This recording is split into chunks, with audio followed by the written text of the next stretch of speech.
Welcome in chemistry class. कैसे हैं आप सब लोग? मजे? ठीक है, हम लोग लास्ट एपिसोड में पढ़ रहे थे पीरियोडिक टेबल। पीरियोडिक टेबल में हमने पीरियोडिक क्लासिफिकेशन पढ़ चुके हैं। पीरियोडिक क्लासिफिकेशन हम लोग पढ़ चुके हैं। आज के एपिसोड में हम लोग पढ़ेंगे पीरियोडिक प्रॉपर्टीज। आज के एपिसोड में हम लोगों का जो पोर्शन है वो है पीरियोडिक प्रॉपर्टीज का। तो हेडिंग है periodic properties of elements. Lesson mainly यही होता है।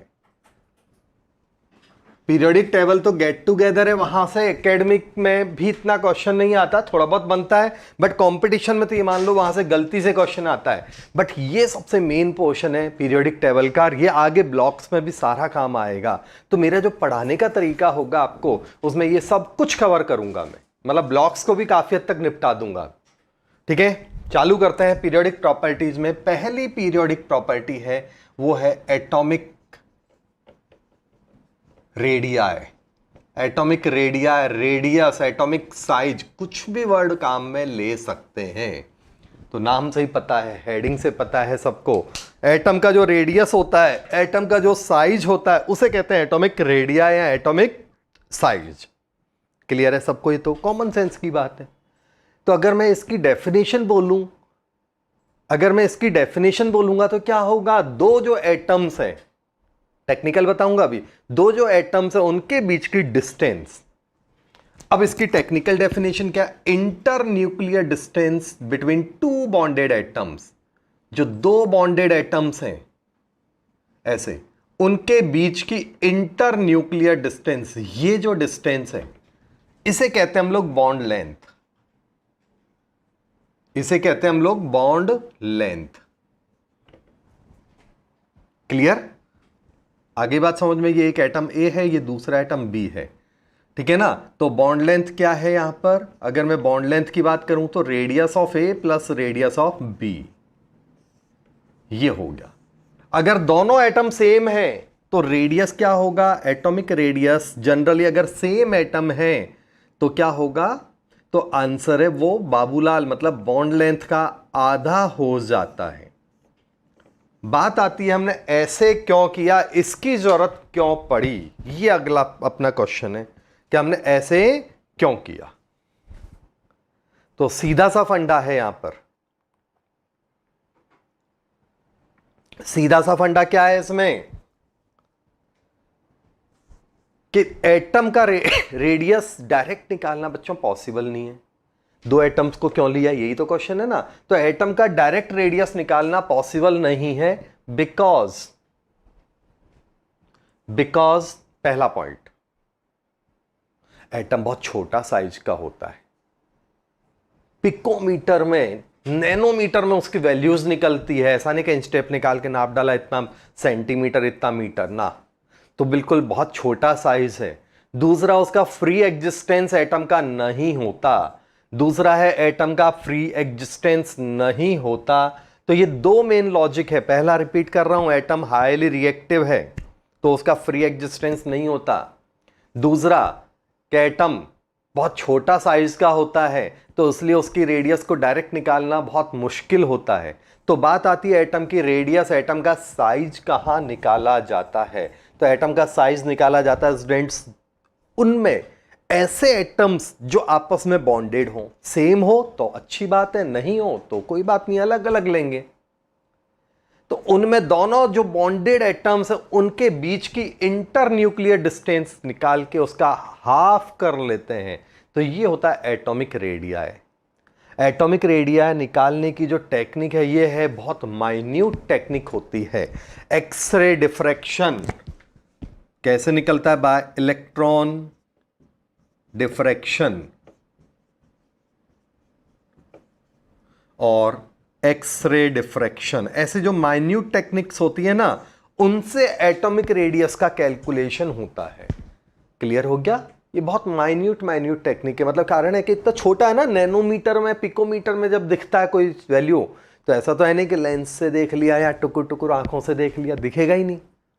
तो बहुत जो माइनर लेवल की चीजें उनसे उसको कैलकुलेट करते हैं। तो दो बात ध्यान रखनी है, bond length technique, bond length technique से एटॉमिक रेडियस निकलता है, और जो मेथड है वो है एक्सरे या इलेक्ट्रॉन डिफ्रैक्शन मेथड। दोनों बात क्लियर है आपको? चलो, अब एटॉमिक रेडियस की कई सारी वैरायटीज होती हैं, उनमें से पहली है कोवलेंट रेडियस। किसमें निकलता है कोवलेंट रेडियस? कोवलेंट मॉलिक्यूल में। एटॉमिक रेडियस की कई सारी वैरायटीज हैं, उनमें से पहली है कोवलेंट रेडियस। कोवलेंट मॉलिक्यूल्स जो होते हैं उनमें निकलती है वैल्यू।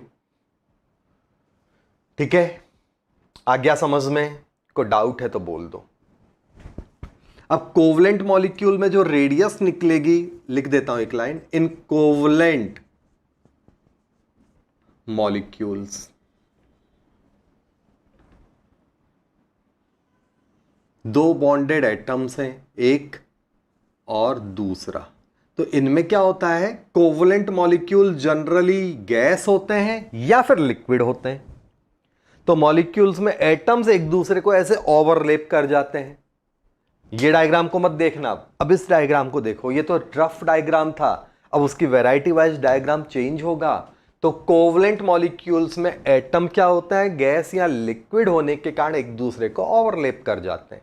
बिल्कुल उस तरह से जैसे आप अपने हाथ को टच करो, ठीक है ना, हाथ को ऐसे टच करो और देखो, मान लो ये दो उंगलियों को टच कर लो। टच होने का मतलब इतना होना चाहिए, लेकिन टच होते ही देखो गैप कम हो गया।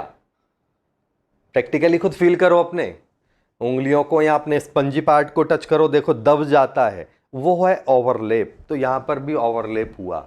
तो होना चाहिए था वैल्यू इतना निकलना चाहिए था, लेकिन वैल्यू थोड़ा सा प्रैक्टिकली कम निकला। अब आप कहोगे सर ये तो गलत है। बिल्कुल गलत है, लेकिन क्या करें, हमारे पास और कोई ऑप्शन इसका कैलकुलेट करने का नहीं है। क्लियर हो गया? तरीका वही सेम, मतलब रेडियस जो निकालना है यहां पर, radius of A plus radius of B is equal to bond length होगा। बाकी सब बातें बेसिक वही है, टाइम पास उसमें नहीं करेंगे अपन। जैसे अब क्या किया, जैसे हाइड्रोजन के लिए बात करूं, तो हाइड्रोजन का बॉन्ड लेंथ कितना निकला? पहले बॉन्ड लेंथ निकाला तो हाइड्रोजन की radius, radius of hydrogen plus radius of hydrogen. तो कॉमन सेंस में हाइड्रोजन का रेडियस कितना हो गया? इतना। एंगस्ट्रॉम में ये वैल्यू है। रफली एक दो वैल्यूज आपको लिख रहा हूं। हाइड्रोजन का बॉन्ड लेंथ हमने फाइंड किया, ये फाइंड हुआ तो रेडियस पता चली। रेडियस से बॉन्ड लेंथ नहीं पता चला, ध्यान रखना। बॉन्ड लेंथ की हेल्प से हमने रेडियस का पता किया। क्लियर हो गया? और देखो कार्बन का वैल्यू बताऊं तो रेडियस ऑफ कार्बन कितना निकला? तो आंसर है 0.77 एंगस्ट्रॉम। इसका मतलब कार्बन का बॉन्ड लेंथ 1.54 एंगस्ट्रॉम हुआ। डबल कर लोगे ना, कॉमन सेंस है। अब मैंने डायरेक्ट लिख दिया टाइम वेस्ट करने के बजाय। Radius of fluorine 0.72 angstrom practically मिला। रेडियस ऑफ क्लोरीन मान लो 0.99 एंगस्ट्रॉम।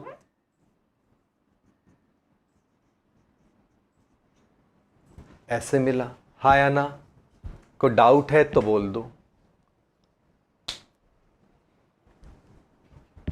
चलूं आगे, रिपीट करूं?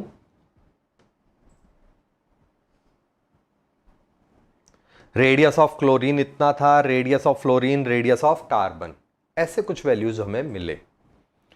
ठीक है, आपको अब टेंशन आती है कि सर हमें सारे वैल्यूज याद रखने क्या? तो बिल्कुल कुछ याद नहीं करना, ये तो आपकी नॉलेज बढ़ाने के लिए मैंने लिखा है। जरूरत आपको कुछ भी याद करने की नहीं है, मतलब आपको कंसेप्ट याद होना चाहिए, मैथमेटिकल डेटा याद करने का जरूरत आपको नहीं है। जिसका मूड है याद करो, जिसका मूड है याद ना करो। ठीक है ना? उससे आपका ना कोई एक्स्ट्रा मतलब मार्क्स मिलेंगे ना मार्क्स कटेंगे, क्योंकि डेटा आपको गिवन होता है क्वेश्चन में। हाँ, आपको अपनी कॉलर ऊंची करनी है तो अलग बात है ना। चलो नेक्स्ट, अब हम बात करते हैं इसमें। तो ये कुछ कोवलेंट रेडियस के वैल्यूज मिले, लेकिन ये कब है? जब होमो एटॉमिक है, जब दोनों साइड एटम सेम है तब है। ये इसे कहते हैं homo nuclear. Homo nuclear molecules, जब दोनों साइड के मॉलिक्यूल्स एक जैसे हैं, लेकिन अगर मॉलिक्यूल अलग अलग है तब क्या करोगे? फॉर हेटेरोन्यूक्लियर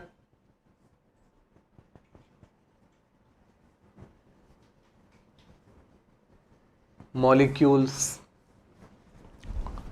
हेटेरोन्यूक्लियर मॉलिक्यूल्स में क्या होता है? तो हेटेरोन्यूक्लियर मॉलिक्यूल्स में क्या होता है? तो देखो सीधी सी बात है, अलग अलग एटम है। जैसे मेरे को HF का वैल्यू निकालना है, HF का वैल्यू निकालना है, तो कैसे निकालूंगा? तो कॉमन सेंस है, थियोरेटिकल कंसेप्ट क्या कहता है? Radius of hydrogen plus radius of fluorine. HF का वैल्यू निकालोगे तो कैसे निकलेगा? Radius of hydrogen plus radius of fluorine. हमने अभी वैल्यूज देखी हैं यहां पर, तो उन्हीं वैल्यूज को बेस बना के मैं यहां लिख देता हूं। आना चाहिए था वैल्यू कितना? 1.02 एंगस्ट्रॉम। ये एंगस्ट्रॉम का वैल्यू है, बट इतना नहीं निकलता, वैल्यू से कम निकलता है।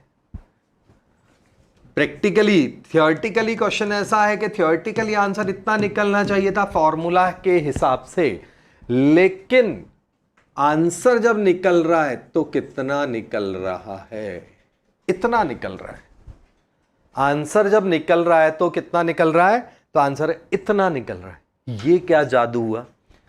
फॉर्मूला कहता है आंसर इतना निकलना चाहिए, लेकिन प्रैक्टिकल वैल्यू जब हम निकाल रहे हैं तो इतना निकल रही है। ये क्या हुआ? आ गया समझ में? तो सीधा सा है, देखते हैं एक और एग्जांपल। देखो आप पहले HCl का निकालना है तो डायरेक्ट लिख रहा हूं, RH plus RCl, common sense है ना? RH plus RCl common sense है, तो RH कितना है? 0.30 प्लस क्लोरीन का कितना है? 0.99। आना चाहिए था वैल्यू इतना एंगस्ट्रॉम में, आना चाहिए था वैल्यू एंगस्ट्रॉम में इतना, हाँ या ना? बोलो बच्चों। लेकिन आंसर इतना नहीं आएगा, पता है आपको आएगा कितना? तो आंसर है रफली वैल्यू निकलता है 1.22 एंगस्ट्रॉम। अब ये पेट दर्द हुआ, सबके उमड़ घुमड़ के क्वेश्चन अपने हर एक के माइंड में आए कि सर ये क्या था? आंसर कुछ और निकल रहा है, कम क्यों निकल रहा है, ज्यादा क्यों नहीं निकल रहा? पहला तो ये है। तो उसका सीधा सा कारण है, दोनों अलग अलग पावर के हैं, दोनों की स्ट्रेंथ, दोनों की इलेक्ट्रोनेगेटिविटीज में अंतर है, दोनों की जो इलेक्ट्रोनेगेटिविटीज में अंतर है। तो इलेक्ट्रोनेगेटिविटीज में अंतर होने के कारण ऐसा हो रहा है। सीधी सी बात है, मेरी और किसी और की, दोनों की ताकत सेम है, तो क्या होगा? मैं उसको ऐसे खींच रहा हूं। प्रैक्टिकली समझना, मेरी और एक और बंदा है जो सेम था, मेरा ही क्लोन मान लो, डुप्ली नहीं, ठीक है, मेरा जुड़वा मान लो, है ना? दोनों की ताकत सेम है, तो मैं उसको अपनी तरफ ऐसे खींचूंगा, क्या होगा? वो भी तो सेम ताकत का, वो भी मेरे को अपनी तरफ ऐसे खींचेगा। क्या होगा? दोनों वहीं पे घूमे रहेंगे, खींचतान मचेगी नहीं। लेकिन अब क्या होगा कि मैंने पकड़ रखा है खली को, या उल्टा बोल लो, खली ने मेरे को पकड़ रखा है, क्लियर? तो क्या होगा? मैं उसको ऐसे खींचूंगा। सोच रहे होगे सर क्या मजाक कर रहा हो, खली आपको खींच के घर तक ले जाएगा। तो जो समझना है समझ लो यार, आ गया कि नहीं आया समझ में? तो क्या होगा? सीधी सी बात है, मैं ऐसे जाऊंगा ताकत के कारण। तो प्रैक्टिकली देखो, लेंथ यहां थी पहले, मैं यहां खड़ा हूं, वहां खली उधर खड़ा है, वो मेरे को अपनी तरफ ऐसे खींच रहा है, तो मैं क्या होऊंगा? ऐसे खींचूंगा कि नहीं? तो लेंथ देखो प्रैक्टिकली कम हुई कि नहीं हुई? थोड़ी सी आ गया समझ में? तो इलेक्ट्रोनेगेटिविटीज में डिफरेंस, इलेक्ट्रोनेगेटिविटीज में डिफरेंस या स्ट्रेंथ का डिफरेंस होने के कारण क्या होगा? बॉन्ड लेंथ कम होगी। आप किसी कम पावर वाले को अपनी तरफ ऐसे खींचोगे तो देखो वो आपके क्लोज आएगा। डिस्टेंस कम हुई कि नहीं हुई? वही तो समझा रहा हूं, बेवकूफों को समझ में ही नहीं आ रहा। आ गया समझ में? कोई डाउट है? चलो, तो ये कम हुआ, ये तो समझ में आ गया। अब इस बात को कैसे पता चले? तो दो साइंटिस्ट थे, शूमाकर और स्टीवेंसन। दो साइंटिस्ट थे, Schumacher and Stevenson. Shoe maker नहीं है, शूमाकर माइकल शूमाकर का भाई होगा कोई।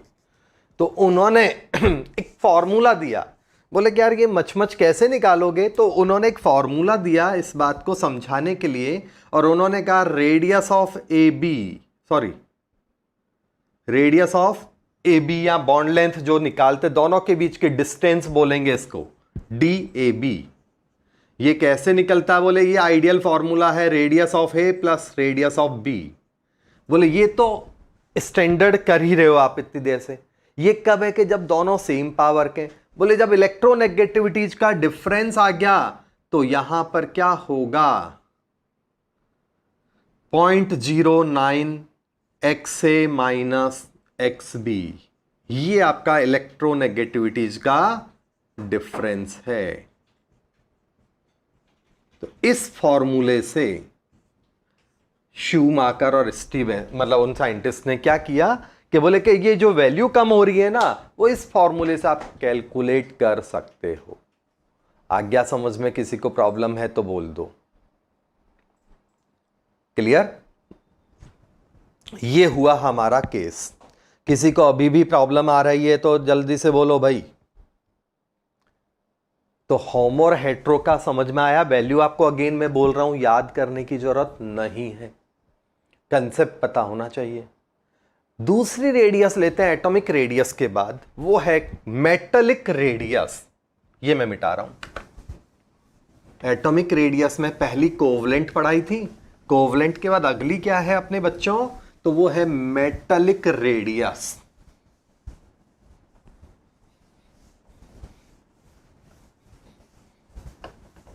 मेटलिक रेडियस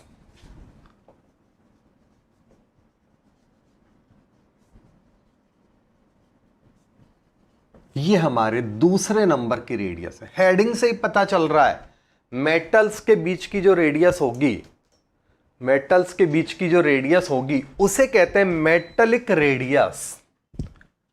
क्लियर है कि नहीं? देखो नाम से ही पता चल रहा है, हमें पता है, अकल तो सब में है, मेटल सॉलिड होते हैं, मेटल सॉलिड होते हैं। तो सॉलिड होने के कारण उनमें जो रेडियस होगी उस रेडियस का नाम क्या है, तो मेटलिक रेडियस। हाँ या ना? तो वो एक दूसरे को ओवरलैप नहीं करेंगे। सॉलिड है तो देखो, दो सॉलिड चीजों को टच करोगे दबेगी थोड़ी। पहले गैस या लिक्विड था तो ओवरलैप कर रहा था, अब सॉलिड होने के कारण ओवरलैपिंग नहीं होगा, तो वहां टच होगा। ये रियल उसका डायग्राम होगा। तो यहां पर तरीका वही है, दोनों के बीच के इंटरन्यूक्लियर डिस्टेंस का आधा। बेसिक बातें वही है। एक चीज समझ में आ गई देखते ही, अगर एक ही मॉलिक्यूल ऐसा, एक ही एटम है, उसका कोवलेंट रेडियस भी निकालने को दिखा जाए आपको और मेटलिक रेडियस भी निकालने को बोला जाए, तो कौन सा ज्यादा बड़ा होगा? कौन बड़ा होगा, कोवलेंट या मेटलिक? तो देखते ही समझ में आ गया सर, मेटलिक बड़ा होना है कोवलेंट से। सही बात है, क्योंकि यहां ओवरलैपिंग नहीं हो रहा है। हाँ या ना? बोलो। तो देखते हैं, जैसे मानो एक एग्जांपल ले रहा हूं मैं, सोडियम। सोडियम की मैंने कोवलेंट रेडियस लिया और सोडियम का मेटलिक रेडियस निकाला। दोनों के जो प्रैक्टिकल वैल्यूज हैं, कोवलेंट रेडियस था इसका 1.68 एंगस्ट्रॉम और मेटलिक रेडियस था इतना। ये वैल्यू याद करने का अगेन मैं बोल रहा हूं, बार बार नहीं बोलूंगा, गला बैठ गया मेरा। क्या कि कोवलेंट रेडियस छोटा और मेटलिक रेडियस बड़ा होना है। आया ना? तो वैल्यूज याद करो मत, केवल कंसेप्ट याद करो। अगला देखो, पोटेशियम दादा क्या बोलते हैं, पोटेशियम का कोवलेंट रेडियस और मेटलिक रेडियस, इनमें कहीं कहीं बुक वाइज थोड़ा बहुत वेरिएशन भी मिल सकता है। तो ये आएगा 2.08 और ये आएगा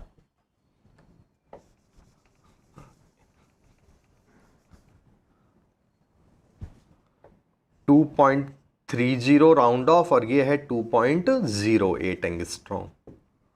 समझ में आ गई होगी बातें आपको। किसी को कोई प्रॉब्लम हो रहा है तो बोले भाई तुरंत। कंसेप्ट समझ में आ रहा है सबको? तो मेटलिक रेडियस भी क्लियर हो गया। थर्ड रेडियस वो है आपका वांडरवाल रेडियस।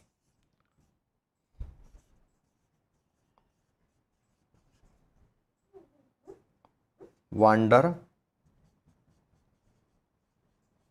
वॉल, दीवार नहीं है, WALL नहीं है, WAAL है, वॉल, वो दीवार वाला नहीं है। हाँ, तो वांडर वॉल रेडियस ये किस में निकलेगा, ये किस में निकलता है, इन मेटल्स।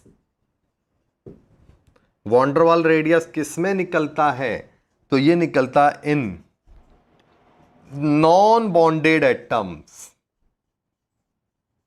ये थोड़ा सा अच्छा है, वो एटम्स जिनमें कोई अट्रैक्शन फोर्स नहीं होता, कोई बॉन्ड नहीं होता, उनमें ये रेडियस निकलता है। वांडर वॉल रेडियस किस में निकलेगा, वो एटम्स जिनमें कोई अट्रैक्शन फोर्स नहीं होता, नॉन बॉन्डेड होने चाहिए। जैसे इनर्ट गैस बॉन्ड नहीं बनाते। इनर्ट गैस के अलावा और कोई हो सकता है क्या बच्चों? तो देखते हैं, देखो ये है अपना एक और ये है अपना दूसरा एटम। नॉन बॉन्डेड है तो डेफिनेटली उनके बीच की डिस्टेंस ज्यादा होगी, क्योंकि अट्रैक्शन फोर्स है ही नहीं उनमें। अट्रैक्शन फोर्स नहीं होने के कारण उनके बीच की बॉन्ड लेंथ ज्यादा होगी, और वही सेम बॉन्ड लेंथ का आधा कर देते हैं हम लोग, वही तरीका, तो वही चलेगा। ये मान लो एक आर्गन, ये दूसरा आर्गन। समझ में आया? तो देखते ही, डायग्राम देखते ही आपको समझ में आ गया होगा वांडर वाल रेडियस इन सबका अंकल है साइज में। क्यों? क्योंकि वहां पर वैल्यू यहां से यहां तक निकलेगी। नॉन बॉन्डेड है तो अट्रैक्शन फोर्स तो काम करेगा नहीं उसमें। औरों में तो अट्रैक्शन था, यहां अट्रैक्शन है ही नहीं। मार मार के हमने उनको पड़ोस में लाए, जैसे आपका पढ़ने का मूड होता नहीं है, हम और पेरेंट्स डंडा मार मार के सुना के आपको पढ़ाते हैं, पढ़ लो पढ़ लो पढ़ लो। उस डर से आप जितना पढ़ना है ना पढ़ रहे हो। अब किसी बच्चे का तो बिल्कुल पढ़ाई में इंटरेस्ट नहीं है, पेरेंट्स ने कह दिया पढ़ पढ़ पढ़ पढ़ पढ़ पढ़ के वो 50% ले आया। अब उसके बापूजी फिर उसको डायलॉग मार रहे 80% नहीं आया, तो बच्चा कई बार बोल देता है, बोले इतना आ गया ना बहुत है, अब ज़्यादा मच करोगे तो ये भी नहीं पढ़ूंगा।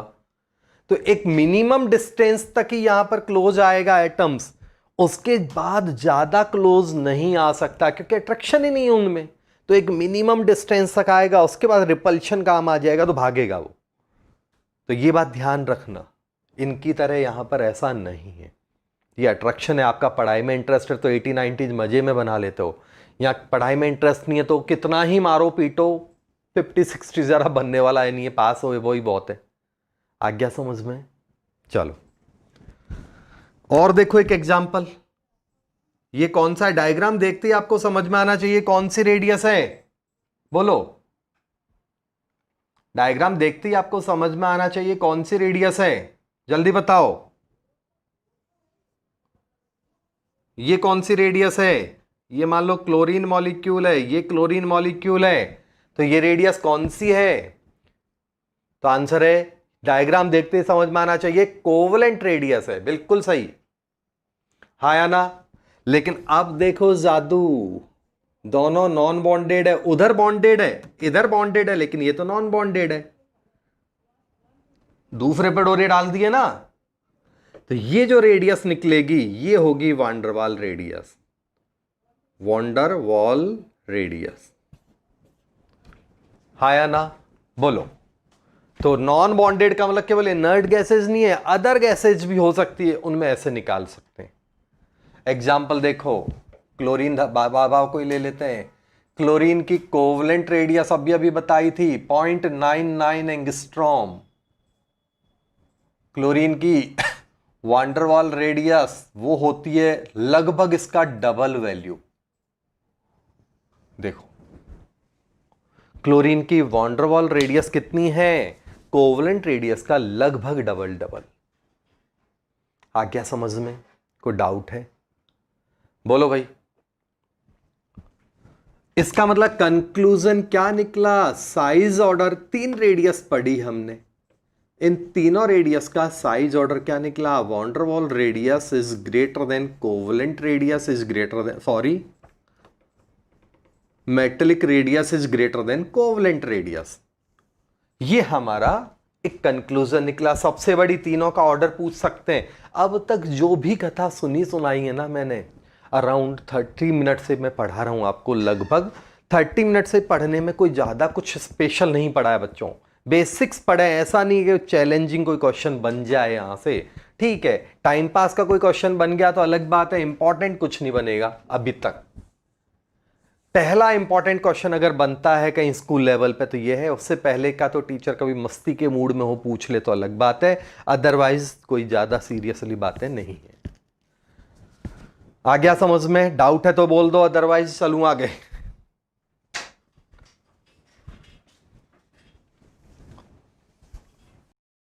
अगली रेडियस, कमेंट्स भी देते रहा करो, और आपको लगातार बोलता हूं हैशटैग तो आप ना तो लाइक करते हो आजकल, ना सब्सक्राइब करते हो, ना शेयर करते हो। आज मेरे को एक ट्रिक देनी थी, अब नहीं दूंगा, आप कमेंट्स भी नहीं देते हो। पहले कमेंट दो जाके पुराने वाले पे, नहीं तो कोई ट्रिक आज देने वाला था, याद है ना, मैंने कहा पीरियोडिक टेबल को मजे मजे में कैसे याद करें, लेकिन अब नहीं देंगे आपको ट्रिक। पहले कमेंट देखूंगा, कमेंट दिया तो ट्रिक दूंगा। सब्सक्राइब करो। हैशटैग क्या अपना? केमिस्ट्री रटना नहीं है, बिल्कुल नहीं रटना है कहीं पर भी केमिस्ट्री को। जब तक शैलेश रावत है तब तक आप ये हैशटैग बिल्कुल याद रख सकते हो, केमिस्ट्री रटना नहीं है। कमेंट दो तब आगे का आज ट्रिक दूंगा एक जबरदस्त। चौथी और इंपॉर्टेंट रेडियस है वो है आयोनिक रेडियस, सुपर इंपॉर्टेंट है। यहां से क्वेश्चन सबसे ज्यादा बनते हैं, अगर रेडियस पे क्वेश्चन बनता है तो वो इस जगह से बनता है, आयोनिक रेडियस। ठीक है, देखते हैं अपन, नाम से ही पता चल रहा है आयंस का जो रेडियस होता है वो आयोनिक रेडियस होता है। आयोनिक रेडियस में क्या होता है?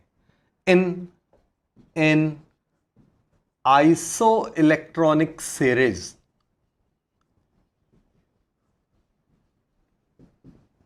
किसी भी आइसो इलेक्ट्रॉनिक सीरीज में नेगेटिव साइज, मतलब शॉर्ट में बोल रहा हूं मैं, नेगेटिव आयन का साइज है। पूरा लिखने का मतलब, बट साइंस के स्टूडेंट हो तो इशारों में चला करो। नेगेटिव साइज ये है नेगेटिव, और साइज मींस पूरी लैंग्वेज क्या है? Size of negative ion. तो किसी भी आइसो इलेक्ट्रॉनिक सीरीज में साइज का ऑर्डर क्या होता है? न्यूट्रल एटम और पॉजिटिव साइज। रिपीट कर रहा हूं, नेगेटिव आयन का साइज न्यूट्रल एटम से बड़ा और न्यूट्रल एटम का साइज पॉजिटिव आयन से बड़ा होता है। ये एक आइसो इलेक्ट्रॉनिक सीरीज में साइज का ऑर्डर है। चले हम आगे। नेक्स्ट, आइसो इलेक्ट्रॉनिक सीरीज का मतलब क्या वो भी बता देता हूं आपको। When number of electrons same हो, आइसो का मतलब same, electronic means number of electrons. तो जब नंबर ऑफ इलेक्ट्रॉन्स सेम होते हैं तो उसे कहते हैं हम लोग आइसो इलेक्ट्रॉनिक। क्लियर है ये बात? तो पहले भी हम बेसिक कंसेप्ट में पढ़ चुके हैं बच्चों। चले अब एग्जाम्पल देखो, बहुत इंपॉर्टेंट है। 10 इलेक्ट्रॉन्स वाली सीरीज, 10 इलेक्ट्रॉन्स का मतलब देखो, नाइट्रोजन -3, ऑक्सीजन -2। ये कुछ एग्जाम्पल लिख रहा हूं। इलेक्ट्रॉन गिनना आता है? नहीं आता तो रुको, गिना देते हैं आपको एक बार। ये कुछ एग्जाम्पल लिखे मैंने जिनमें सब में 10 इलेक्ट्रॉन है। 7 -3, 3 का मतलब गेन हुआ तो 7 और 3 10, 8 और 2 10, 9 + 1 10, ओरिजिनल 10 मतलब बेंटेन। हाँ या ना? 11 में से 1 भाग गया, 12 में से 2 भाग गए और 13 में से 3 भाग गए, मीन सब में 10 इलेक्ट्रॉन है। हाँ या ना? और साइज का ऑर्डर भी समझ में आ गया, नेगेटिव है तो साइज बड़ा होगा न्यूट्रल से। न्यूट्रल बड़ा होता है पॉजिटिव से, जितना नेगेटिव उतना बड़ा, जितना पॉजिटिव उतना छोटा। मींस नेगेटिव साइज मतलब नेगेटिव आयन का size is directly proportional to negative charge. Negative ion का साइज क्या होता है? नेगेटिव चार्ज के डायरेक्टली प्रोपोर्शनल होता है, जबकि पॉजिटिव साइज मतलब पॉजिटिव आयन का साइज डायरेक्टली प्रोपोर्शनल टू होता है पॉजिटिव चार्ज। ये है मीनिंग। नेगेटिव आयन का साइज नेगेटिव चार्ज के डायरेक्टली प्रोपोर्शनल होता है, जबकि पॉजिटिव आयन का साइज पॉजिटिव चार्ज के डायरेक्टली प्रोपोर्शनल होता है। क्लियर हो गया? देखो जरा भी डाउट हो तो बोल दो।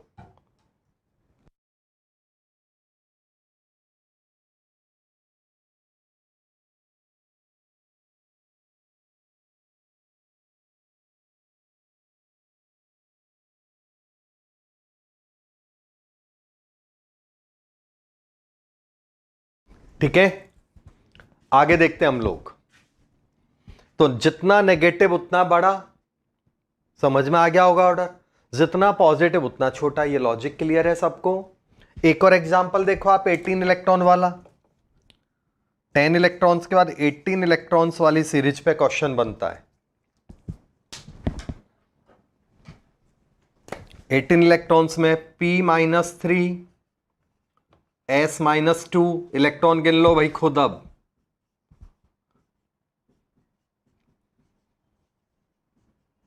आपके ये मान के चलो कि इन दो सीरीज में से ही क्वेश्चन आता है, चाहे एकेडमिक हो या कंपटीशन। बहुत इंपॉर्टेंट है ये कंसेप्ट। डायरेक्ट क्वेश्चन पूछते हैं, 4 ऑप्शन अरेंज करके बताओ साइज के हिसाब से। कोई भी 4 एग्जाम्पल दे देंगे, इसमें से कॉमन सेंस लगा लो, क्वेश्चन हो गया। हाँ या ना? अरेंज करवाते हैं आपसे डायरेक्ट। कोई प्रॉब्लम है तो बोल दो।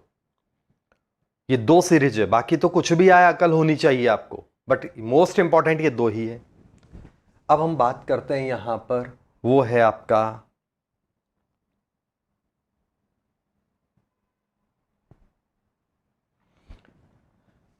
रीजन क्या है, why negative ion bigger than atom. Atom means neutral atom. आपको रीजन बताना है कि नेगेटिव न्यूट्रल एटम के कंपेयर में बड़ा होता है। ये आपका क्वेश्चन है। तो देखते हैं अपन इस बात को। मान लो एक एग्जांपल लेता हूं, बहुत सिंपल। Cl से Cl नेगेटिव बना, Cl से Cl नेगेटिव बनता है। तो हमने इस एग्जांपल से इस बात को समझ रहे हैं। Cl भाई साहब क्या बोलते हैं, अपने पास 17 इलेक्ट्रॉन है और वो ऐसे ऐसे बटे हुए हैं। हाँ या ना? Cl नेगेटिव का मतलब 288 है। हाँ या ना? 288 है। यहां तक तो बात समझ में आ गई। अगर मैं यहां प्रोटॉन और इलेक्ट्रॉन की बात करूं, तो प्रोटॉन और इलेक्ट्रॉन क्या होगा इसमें? तो देखो क्लोरीन में तो न्यूट्रल एटम में जितना प्रोटॉन होता है उतना ही इलेक्ट्रॉन होता है। ये बेसिक्स में हम कर चुके हैं। एटॉमिक नंबर ही प्रोटॉन होता है। न्यूट्रल एटम में प्रोटॉन एंड इलेक्ट्रॉन बराबर होते हैं। यहां पर प्रोटॉन तो 17 ही है, प्रोटॉन कभी चेंज नहीं होते, लेकिन नेगेटिव का मतलब एक इलेक्ट्रॉन एंट्री कर गया है। हाँ या ना? तो एक इलेक्ट्रॉन आ चुका है। कोई डाउट इसमें? तो यहां 17 यहां 18। अब आगे की कथा सुनो आप। देखो क्या है माजरा, क्या है आप देखिएगा बच्चों। जब नेगेटिव बनता है तो क्या हो गया? नेगेटिव बनने पर पहला रीजन है इलेक्ट्रॉनिक रिपल्शन बढ़ गया। रीजन लिख रहा हूं, इलेक्ट्रॉनिक रिपल्शन इंक्रीज हो गया। समझ में आ गया होगा। पहले यहां 17 इलेक्ट्रॉन एक दूसरे को लात चला रहे थे, लात घूसा। अब 17 की जगह 18 इलेक्ट्रॉन एक दूसरे को रिपल कर रहे हैं। रिपल्शन बढ़ेगा कि नहीं बढ़ेगा? हाँ या ना? अब इलेक्ट्रॉन होता है ऑर्बिट में, तो वहां ऑर्बिट में लात घूसे चलेंगे तो ऑर्बिट का साइज क्या होगा? बढ़ेगा ना? कॉमन सेंस लगाओ। कोई डाउट? तो पहला रीजन है बड़ा होने का, इलेक्ट्रॉनिक रिपल्शन बढ़ेगा। दूसरा, nuclear force of attraction. Nucleus का अट्रैक्शन फोर्स प्रोटॉन के कारण होता है। न्यूक्लियस जिसको नहीं पता, न्यूक्लियस में कौन है? प्रोटॉन, ना कि इलेक्ट्रॉन। तो प्रोटॉन्स का अट्रैक्शन फोर्स कंपेयर में कम हो गया। यहां देखो 1:1 का वैल्यू है। एक इलेक्ट्रॉन को पकड़ के एक प्रोटॉन बैठा हुआ है, एक प्रोटॉन ने एक इलेक्ट्रॉन को पकड़ रखा, बैठा रही पे, जाएगा नहीं कहीं पर भी। लेकिन यहां क्या हुआ, इलेक्ट्रॉन बढ़ गए, अब प्रोटॉन्स कंपैरेटिवली कम हो गए, अब प्रोटॉन उसको उतना हैंडल नहीं कर पा रहा है, पॉइंट में पहुंच गया ना, एक से वैल्यू कम हो गया, तो NFA क्या हो गया, डिक्रीजेज, सो साइज इंक्रीजेज। न्यूक्लियस का अट्रैक्शन फोर्स कम हो गया, इसलिए साइज बढ़ गया। हाँ या ना, को डाउट है? तीसरा एक और लॉजिक है, ऑक्टेट, आउटर शेल का ऑक्टेट कंप्लीट हो गया, octet of valence shell complete, balance shell का ऑक्टेट कंप्लीट हो गया। तो तीन लॉजिक हैं, तीनों लॉजिक आए समझ में कि डाउट है, रिपीट कर दूं, तीनों लॉजिक समझा दिए, ये तीनों कहते हैं कि साइज बढ़ेगा। हाँ या ना बोलो जल्दी से। अगर आपको नेगेटिव का समझ में आ गया आंसर तो मैं आपको टाइम दे रहा हूं 1 मिनट का, पॉजिटिव का रीजन आप खुद बताओ। सेम है, अक्ल थोड़ी सी लगाओ, नहीं तो अपन तो बताएंगे ही बताएंगे। सोडियम और सोडियम प्लस में से साइज सोडियम का सोडियम प्लस से बड़ा होता है। मैंने लैंग्वेज नहीं लिखी बच्चों, कॉमन सेंस लगाओ। नेगेटिव की जगह पॉजिटिव है तो पॉजिटिव छोटा होगा, क्यों? इस एग्जांपल से आप ट्राई करो, जल्दी करो, 1 मिनट दे रहा हूं।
चलो देखो, 28128 पहला logic, proton 11 proton 11, electron 11 electron 10।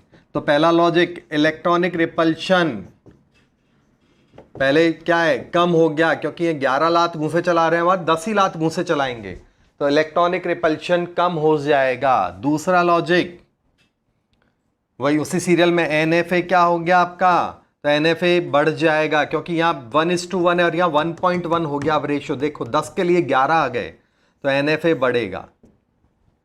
और तीसरा लॉजिक है आपका, यहां पर अगर हम देखें तो आउटर ऑर्बिट खत्म ही हो गया। सीधी सी बात है, आपका घर पहले 3 BHK था, 2 BHK रह गया। म्यूनसिपैलिटी 3 BHK वाला मकान था आपका, म्यूनसिपैलिटी ने एक रूम उड़ा दिया आपके मकान का, तो क्या हो गया, मकान का साइज बढ़ेगा या घटेगा? समझ में आ गया? आउटर शेल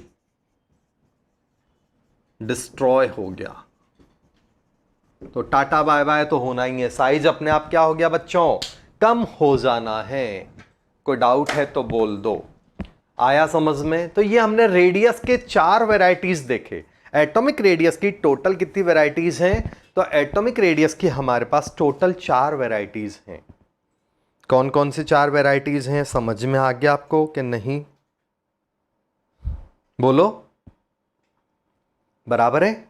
नेक्स्ट अब हम लोग देखते हैं इसके बाद एटॉमिक रेडियस पूरी तरह खत्म हो गया। अब अगले एपिसोड में हम लोग पढ़ेंगे ऐसे कौन कौन से फैक्टर्स हैं जिनके ऊपर एटॉमिक रेडियस डिपेंड करता है।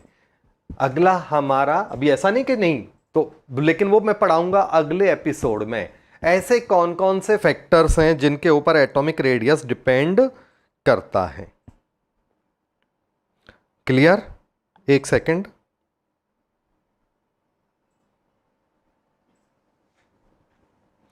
ठीक है, तो वो हम पढ़ेंगे अगले एपिसोड में। तब तक 5 मिनट के बाद आपका नया एक वीडियो चालू हो रहा है बच्चों।